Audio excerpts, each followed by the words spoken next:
ਵਾਹਿਗੁਰੂ ਜੀ ਕਾ ਖਾਲਸਾ श्री वाहिगुरु जी की फतेह। गुरमत शहीद बाबा दीप सिंह जी।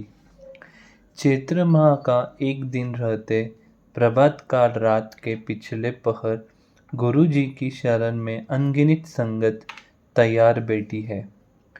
निर्गुण स्वरूप नूर ए जगत गुरु गोबिंद सिंह जी केसरी चोले में है और हाथ में बिना मियान सूर्य की तरह चमक रही सीरी साहिब है। निरंकार की आज्ञा प्राप्त कर एक शुद्ध जगत के जन्म हेतु हर रंग में रंग सच्चे पातशाह के रूप में गुरु जी संगत के सन्मुख हुए हैं।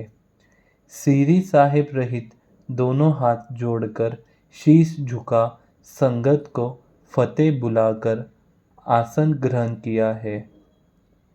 दोनों जांघों पर सीरी साहिब टिकाकर सारी संगत पर अपनी अपनी इलाही नज़र घुमाकर नेत्र बंद कर दिए हैं।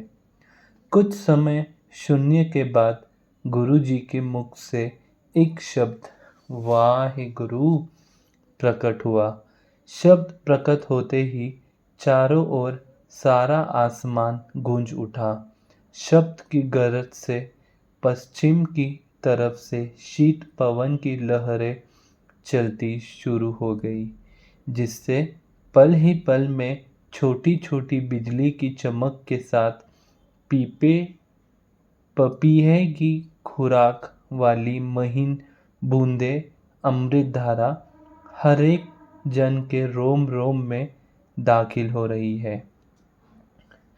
इस गुरुमती वातावरण में हर जन के मुख से सहज स्वभाव ही वाहिगुरु शब्द का उच्चारण शुरू हो गया। इस पवित्र समय में गुरु जी की माता, गुरु जी की पहल महल, गुरु जी के चार साहिबजादे भाई मनी सिंह, भाई दीप सिंह, भाई हर सिंह, भाई गुरबख्श सिंह, भाई महिताब सिंह, भाई धर्म सिंह, भाई दया सिंह, भाई मोहक सिंह, भाई साहेब सिंह, भाई हिम्मत सिंह, चमकौर की गड्डी में शहीदी को प्राप्त 40 मुक्ते कविजन और असंख्य संगत गुरु जी के सन्मुख है। निरंकार की दया दृष्टि में गुरु जी की चाल में चाल मिलती हुई संगत गुरु मंत्र का जाप कर रही है। संगत पर गुरु जी की इलाही नज़र से शब्द और सुरती के संयोग द्वारा हर जन भवसागर पार करने के अदृश्य दृश्य में दाखिल हो चुके हैं, खेल को समझ रहा है और चौथी पद में दाखिल होने हेतु उद्दाम हो रहा है। घड़ी पल में ही अग्नि सागर से पार शांत सागर में संगत की शीश गुरु चरणों में झुकाकर मस्तक धरती पर लगे हुए है। इस अवस्था में संगत काल देश से निकलकर निरंकार के द्वार के नजदीक पहुंच चुकी है। सूर्य की छोटी सी प्रकाश धारा में गुरुजी ने बानी में जोरदार जयकार लगाया है।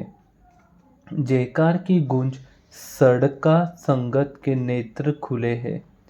कमर को सीधा करके संगत ने सोए को संभाला है। गुरुजी की अपार बख्शिश का आनंद पाने की खुशी में सारी संगत ने दोनों हाथ जोड़ सिर झुकाकर गुरुजी को नमन किया है। भाई मनी सिंह के मुख से 5 बानियों का पाठ शुरू हुआ। पाठ की समाप्ति पर रागी सिंहों ने हरि रस कीर्तन किया है। संगत ने बहुत प्रेम से दत्तिचित होकर गुरबानी और कीर्तन सुना है। कीर्तन के समय समाप्ति पर गुरुजी के सहज मुख से अरदास हुई है। सारी संगत वैराग में एक अनहोनी सोच में डूबी हुई है। नेत्रों में नीर है और हर जन आपस में कोई विचार नहीं कर रहा है। गुरु जी की शरण में बैठकर सिमरन द्वारा प्राप्त हुई आनंदवास्ता को जानकर हर जन गुरुजी के उपस्थिति में जुड़ा हुआ है। गुरु चरणों में सिमरन की इन घड़ियों ने दीप सिंह की जीवन शैली को बदल कर रख दिया है।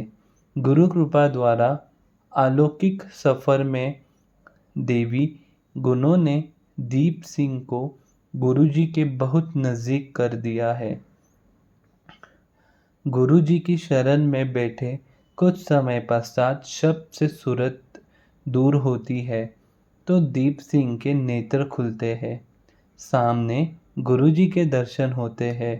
कुछ पल की देरी उपरांत सुरती फिर से शब्द में लीन होते ही दीप सिंह के नेत्र बंद होते हैं। गुरुजी के दर्शन होते हैं।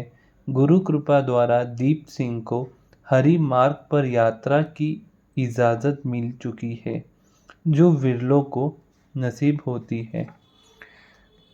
करी कृपा जो सतगुरु मिलइयो, मन मंदर मही दीपक जलियो।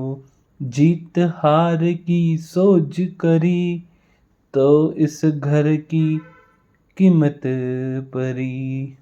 वाहिगुरु जी का खालसा, श्री वाहिगुरु जी की फतेह। धन बाबा दीप सिंह जी महाराज, धन बाबा दीप सिंह जी महाराज।